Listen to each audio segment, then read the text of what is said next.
اعوذ باللہ من الشیطان الرجیم بسم اللہ الرحمن الرحیم سبحان اللہ وبحمدہ سبحان اللہ العظیم وبحمدہ استغفر اللہ ایاک نعبد و ایاک نستعین اللہم صلی علی محمد وعلی آل محمد کما صلیت علی ابراہیم وعلی آل ابراہیم انک حمید مجید اللہم بارک علی محمد وعلی آل محمد کما بارکت علی ابراہیم وعلی آل ابراہیم انک حمید مجید رب اشرح لی صدری ویسر لی امری واحلل عقدۃ من لسانی یفقہوا قولی۔ السلام علیکم ورحمۃ اللہ وبرکاتہ۔ سورہ البقرہ ترجمہ بیان کیا جا رہا ہے آیت نمبر 151 سے لے کر آیت نمبر 200 تک۔ شروع اللہ کے نام سے جو بڑا مہربان اور نہایت رحم والا ہے۔ ہم نے تمہیں میں سے ایک رسول بھیجے ہیں جو تم کو ہماری آیتیں پڑھ کے سناتے اور تمہیں پاک بناتے اور کتاب یعنی قرآن مجید اور دانائی سکھاتے ہیں اور ایسی باتیں بتاتے ہیں جو تم پہلے نہیں جانتے تھے۔ سو تم مجھے یاد کیا کرو، میں تمہیں یاد کیا کروں گا، اور میرا احسان مانتے رہنا اور ناشکری نہ کرنا۔ اے ایمان والو، صبر اور نماز سے مدد لیا کرو، بے شک اللہ صبر کرنے والوں کے ساتھ ہے۔ اور جو لوگ اللہ کی راہ میں مارے جائیں، ان کی نسبت یہ نہ کہنا کہ وہ مرے ہوئے ہیں، وہ مردہ نہیں بلکہ زندہ ہیں، لیکن تم نہیں جانتے۔ اور ہم کسی قدر خوف اور بھوک اور مال اور جانوں اور میووں کے نقصان سے تمہاری آزمائش کریں گے، تو صبر کرنے والوں کو اللہ کی خوشنودی کی بشارت سنا دو۔ ان لوگوں پر جب کوئی مصیبت واقع ہوتی ہے تو کہتے ہیں کہ ہم اللہ ہی کا مال ہیں اور اسی کی طرف لوٹ کر جانے والے ہیں۔ یہی لوگ ہیں جن پر ان کے پروردگار کی مہربانی اور رحمت ہے، اور یہی سیدھے راستے پر ہیں۔ بے شک کوہ صفا اور مروہ اللہ کی نشانیوں میں سے ہیں۔ تو جو شخص خانہ کعبہ کا حج یا عمرہ کرے، اس پر کچھ گناہ نہیں کہ دونوں کا طواف کرے، بلکہ طواف ایک قسم کا نیک کام ہے۔ اور جو کوئی نیک کام کرے تو اللہ قدر شناس اور دانا ہے۔ جو لوگ ہمارے حکموں اور ہدایتوں کو جو ہم نے نازل کی ہیں کسی غرض فاسد سے چھپاتے ہیں، باوجود یہ کہ ہم نے ان لوگوں کے سمجھانے کے لیے اپنی کتاب میں کھول کر بیان کر دیا ہے کہ ایسوں پر اللہ اور تمام لعنت کرنے والے لعنت کرتے ہیں۔ ہاں، جو توبہ کرتے ہیں اور اپنی حالت درست کر لیتے ہیں اور احکام الہی کو صاف صاف بیان کر دیتے ہیں تو میں ان کے قصور معاف کر دیتا ہوں، اور میں بڑا معاف کرنے والا اور رحم والا ہوں۔ جو لوگ کافر ہوئے اور کافر ہی مرے، ایسوں پر اللہ کی اور فرشتوں کی اور لوگوں کی سب کی لعنت، وہ ہمیشہ اس لعنت میں گرفتار رہیں گے۔ ان سے نہ تو عذاب ہلکا ہی کیا جائے گا اور نہ انہیں کچھ مہلت ملے گی۔ اور لوگوں، تمہارا معبود اللہ ایک ہے، اس بڑے مہربان اور رحم والے کے سوا کوئی عبادت کے لائق نہیں۔ بے شک آسمانوں اور زمین کے پیدا کرنے میں اور رات اور دن کے ایک دوسرے کے پیچھے آنے جانے میں، اور کشتیوں اور جہازوں میں جو دریا میں لوگوں کے فائدے کے لیے رواں ہیں، اور می میں جس کو اللہ آسمان سے برساتا اور اس سے زمین کو مرنے کے بعد زندہ یعنی خشک ہوئے پیچھے سرسبز کر دیتا ہے، اور زمین پر ہر قسم کے جانور پھیلانے میں اور ہواؤں کے چلانے میں اور بادلوں میں، اور جو آسمان اور زمین کے درمیان گھرے رہتے ہیں۔ عقل مندوں کے لیے اللہ کی قدرت کی نشانیاں ہیں۔ اور بعض لوگ ایسے ہیں جو غیر اللہ کو اللہ کا شریک بناتے اور ان سے اللہ کی سی محبت کرتے ہیں، لیکن جو ایمان والے ہیں وہ تو اللہ ہی کی سب سے زیادہ دوست دار ہیں اور اے کاش ظالم لوگ جو بات عذاب کے وقت دیکھیں گے اب دیکھ لیتے کہ سب طرح کی طاقت اللہ ہی کو ہے، اور یہ کہ اللہ سخت عذاب کرنے والا ہے۔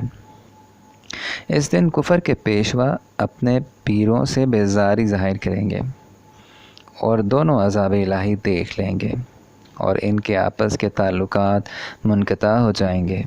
یہ حال دیکھ کر پیروی کرنے والے حسرت سے کہیں گے کہ اے کاش ہمیں پھر دنیا میں جانا نصیب ہوتا کہ جس طرح یہ ہم سے بیزار ہو رہے ہیں اسی طرح ہم بھی ان سے بیزار ہوں۔ اس طرح اللہ ان کے اعمال حسرت بنا کر دکھائے گا اور وہ دوزخ سے نکل نہیں سکیں گے۔ لوگوں، جو چیزیں زمین میں حلال طیب ہیں وہ کھاؤ اور شیطان کے قدموں پر نہ چلو، وہ تمہارا کھلا دشمن ہے۔ وہ تم کو برائی اور بے حیائی کے کام کرنے کو کہتا ہے، اور یہ بھی کہ اللہ کی نسبت ایسی باتیں کہو جن کا تمہیں کچھ علم بھی نہیں ہے۔ اور جب ان لوگوں سے کہا جاتا ہے کہ جو کتاب اللہ نے نازل فرمائی ہے اس کی پیروی کرو، تو کہتے ہیں نہیں، بلکہ ہم نے تو اسی چیز کی پیروی کریں گے جس پر ہم نے اپنے باپ دادا کو پایا، بھلا اگرچہ ان کے باپ دادا نہ کچھ سمجھتے ہوں اور نہ سیدھے راستے پر ہوں، تب بھی وہ انہی کی تقلید کیے جائیں گے۔ جو لوگ کافر ہیں ان کی مثال اس شخص کی ہے کہ جو کسی چیز کو آواز دے جو لوگ کافر ہیں ان کی مثال اس شخص کی سی ہے جو کسی ایسی چیز کو آواز دے جو پکار اور آواز کے سوا کچھ نہ سن سکے۔ یہ بہرے ہیں، گونگے ہیں، اندھے ہیں کہ کچھ سمجھ ہی نہیں سکتے۔ اے اہل ایمان، جو پاکیزہ چیزیں ہم نے تم کو عطا فرمائی ہیں ان کو کھاؤ، اور اگر اللہ ہی کے بندے ہو تو اس کی نعمتوں کا شکر بھی ادا کرو۔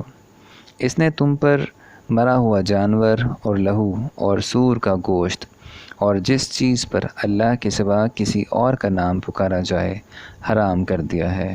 ہاں، جو ناچار ہو جائے بشرطے کہ اللہ کی نافرمانی نہ کرے اور حد ضرورت سے باہر نہ نکل جائے، اس پر کچھ گناہ نہیں، بے شک اللہ بخشنے والا اور رحم کرنے والا ہے۔ جو لوگ اللہ کی کتاب سے ان آیتوں اور ہدایتوں کو جو اس نے نازل فرمائی ہیں چھپاتے اور ان کے بدلے تھوڑی سی قیمت یعنی دنیاوی منفعت حاصل کرتے ہیں، وہ اپنے پیٹوں میں محض آگ بھرتے ہیں۔ ایسے لوگوں سے اللہ قیامت کے دن نہ کلام کرے گا اور نہ ان کو گناہوں سے پاک کرے گا، اور ان کے لیے دکھ دینے والا عذاب ہے۔ یہ وہ لوگ ہیں جنہوں نے ہدایت چھوڑ کر گمراہی اور بخشش چھوڑ کر عذاب خریدا۔ یہ آتش جہنم کی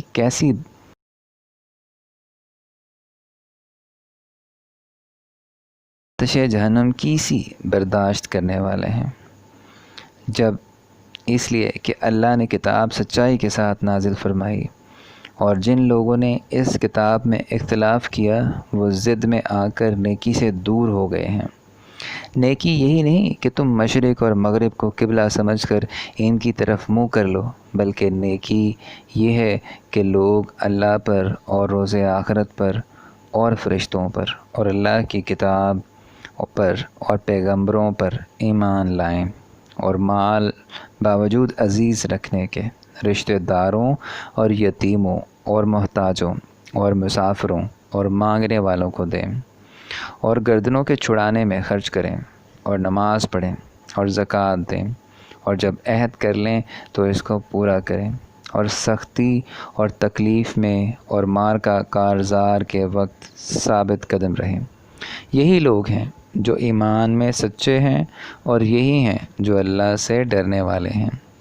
مومنوں، تم کو مقتولوں کے بارے میں قصاص یعنی خون کے بدلے خون کا حکم دیا جاتا ہے، اس طرح پر کہ آزاد کے بدلے آزاد مارا جائے، اور غلام کے بدلے غلام، اور عورت کے بدلے عورت، اور قاتل کو اس کے مقتول بھائی کے قصاص میں سے کچھ معاف کر دیا جائے تو وارث مقتول کو پسندیدہ طریقے سے قرارداد کی پیروی یعنی مطالبہ خون بہا کرنا اور قاتل کو خوشی کے ساتھ ادا کرنا چاہیے۔ یہ پروردگار کی طرف سے تمہارے لیے آسانی اور مہربانی ہے۔ جو اس کے بعد زیادتی کرے اس کے لیے دکھ کا عذاب ہے۔ اور اے اہل عقل، حکم قصاص میں تمہاری زندگانی ہے کہ تم قتل و خون ریزی سے بچو۔ تم پر فرض کیا جاتا ہے کہ جب تم میں سے کسی کو موت کا وقت آ جائے تو اگر وہ کچھ مال چھوڑ جانے والا ہو تو ماں باپ اور رشتہ داروں کے لیے دستور کے مطابق وصیت کر جائے۔ اللہ سے ڈرنے والوں پر یہ ایک حق ہے۔ جو شخص وصیت سننے کے بعد بدل ڈالے تو اس کے بدلنے کا گناہ انہی لوگوں پر ہے جو اس کو بدلیں، اور بے شک اللہ سنتا جانتا ہے۔ اگر کسی کو وصیت کرنے والے کی طرف سے کسی وارث کی طرفداری یا حق تلفی کا اندیشہ ہو تو اگر وہ وصیت کو بدل کر وارثوں میں صلح کرا دے تو اس پر کچھ گناہ نہیں، بے شک اللہ بخشنے والا اور رحم والا ہے۔ مومنو، تم پر روزے فرض کیے گئے جس طرح تم سے پہلے لوگوں پر روزے فرض کیے گئے تھے تاکہ تم پرہیزگار بنو۔ روزوں کے دن گنتی کے چند روز ہیں، تو جو شخص تم میں سے بیمار ہو یا سفر میں تو دوسرے دنوں میں روزوں کا شمار پورا کر لے، اور جو لوگ روزہ رکھنے کی طاقت رکھیں لیکن رکھیں نہیں وہ روزے کے بدلے محتاج کو کھانا کھلا دیں، اور جو کوئی شوق سے نیکی کرے تو اس کے حق میں زیادہ اچھا ہے، اور اگر سمجھو تو روزہ رکھنا ہی تمہارے حق میں بہتر ہے۔ روزوں کا مہینہ رمضان کا مہینہ ہے جس میں قرآن اول نازل ہوا، جو لوگوں کا رہنما ہے اور جس میں ہدایت کی کھلی نشانیاں ہیں، اور جو حق و باطل کو الگ الگ کرنے والا ہے۔ تو جو کوئی تم میں سے اس مہینے میں موجود ہو اسے چاہیے کہ پورے مہینے کے روزے رکھے، اور جو بیمار ہو یا سفر میں ہو دوسرے دنوں میں رکھ کر ان کا شمار پورا کر لے۔ اللہ تمہارے حق میں آسانی چاہتا ہے اور سختی نہیں چاہتا، اور یہ آسانی کا حکم اس لیے دیا گیا ہے کہ تم روزوں کا شمار پورا کر لو، اور اس احسان کے بدلے کہ اللہ نے تم کو ہدایت بخشی ہے تم اس کی بزرگی سے یاد کرو اور اس کا شکر کرو۔ اور اے پیغمبر صلی اللہ علیہ وآلہ وسلم، جب تم سے میرے بندے میرے بارے میں دریافت کریں تو کہہ دو کہ میں تو تمہارے پاس ہوں، جب کوئی پکارنے والا مجھے پکارتا ہے تو میں اس کی دعا قبول کرتا ہوں۔ تو ان کو چاہیے کہ میرے حکموں کو مانیں اور مجھ پر ایمان لائیں تاکہ نیک راستہ پائیں۔ روزوں کی راتوں میں تمہارے لیے اپنی عورتوں کے پاس جانا جائز کر دیا گیا ہے، وہ تمہاری پوشاک ہیں اور تم ان کی پوشاک ہو۔ اللہ کو معلوم ہے کہ تم ان کے پاس جانے سے اپنے حق میں خیانت کرتے تھے، سو اس نے تم پر مہربانی کی اور تمہاری حرکات سے درگزر فرمائی۔ اب تم کو اختیار ہے کہ ان سے مباشرت کرو، اور اللہ نے جو چیز تمہارے لیے لکھ رکھی ہے یعنی اولاد، اس کو اللہ سے طلب کرو اور کھاؤ اور پیو یہاں تک کہ صبح کی سفید دھاری رات کی سیاہ دھاری سے الگ نظر آنے لگے، پھر روزہ رکھ کر رات تک پورا کرو۔ اور جب تم مسجدوں میں اعتکاف بیٹھے ہو تو ان سے مباشرت نہ کرو، یہ اللہ کی حدیں ہیں، ان کے پاس نہ جانا۔ اسی طرح اللہ اپنی آیتیں لوگوں کے سمجھانے کے لیے کھول کھول کر بیان فرماتا ہے تاکہ وہ پرہیزگار بنیں۔ اور ایک دوسرے کا مال ناحق نہ کھاؤ، اور نہ اس کو رشوت حاکموں کے پاس پہنچاؤ تاکہ لوگوں کے مال کا کچھ حصہ ناجائز طور پر نہ کھا جاؤ، اور اسے تم جانتے بھی ہو۔ اے محمد صلی اللہ علیہ وآلہ وسلم، لوگ تم سے نئے چاند کے بارے میں دریافت کرتے ہیں کہ گھٹتا بڑھتا کیوں ہے؟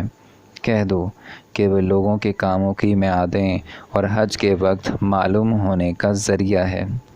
اور نیکی اس بات میں نہیں کہ احرام کی حالت میں گھروں میں ان کے پچھواڑے کی طرف سے آؤ، بلکہ نیکوکار وہ ہے جو پرہیزگار ہو اور گھروں میں ان کے دروازوں سے آیا کرو اور اللہ سے ڈرتے رہو تاکہ نجات پاؤ۔ اور جو لوگ تم سے لڑتے ہیں تم بھی اللہ کی راہ میں ان سے لڑو، مگر زیادتی نہ کرنا کہ اللہ زیادتی کرنے والوں کو دوست نہیں رکھتا۔ اور ان کو جہاں پاؤ قتل کر دو، اور جہاں سے انہوں نے تم کو نکالا ہے یعنی مکے سے، وہاں سے تم بھی ان کو نکال دو۔ اور دین سے گمراہ کرنے کا فساد قتل و خون ریزی سے کہیں بڑھ کر ہے۔ اور جب تک وہ تم سے مسجد محترم یعنی خانہ کعبہ کے پاس نہ لڑیں تم بھی وہاں ان سے نہ لڑنا۔ ہاں اگر وہ تم سے لڑیں تو تم ان کو قتل کر ڈالو، کافروں کی یہی سزا ہے۔ اور اگر وہ باز آ جائیں تو اللہ بخشنے والا اور رحم کرنے والا ہے۔ اور ان سے اس وقت تک لڑتے رہنا کہ فساد نابود ہو جائے اور ملک میں اللہ ہی کا دین ہو جائے۔ اور اگر وہ فساد سے باز آ جائیں تو ظالموں کے سوا کسی پر زیادتی نہیں کرنی چاہیے۔ ادب کا مہینہ ادب کے مہینے کے مقابل ہے، اور ادب کی چیزیں ایک دوسرے کا بدلہ ہیں۔ پس اگر کوئی تم پر زیادتی کرے تو جیسی زیادتی وہ تم پر کرے ویسی ہی تم اس پر کرو، اور اللہ سے ڈرتے رہو اور جان رکھو کہ اللہ ڈرنے والوں کے ساتھ ہے۔ اور اللہ کی راہ میں مال خرچ کرو اور اپنے آپ کو ہلاکت میں نہ ڈالو، اور نیکی کرو، بے شک اللہ نیکی کرنے والوں کو دوست رکھتا ہے۔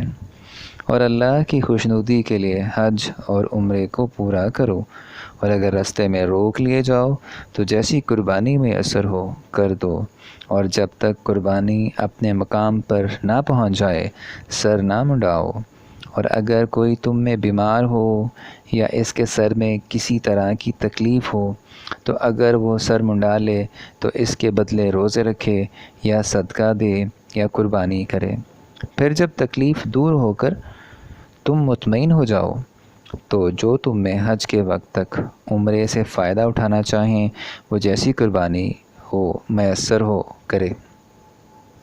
اور جس کو قربانی نہ ملے وہ 3 روزے ایام حج میں رکھے، اور 7 جب واپس ہو۔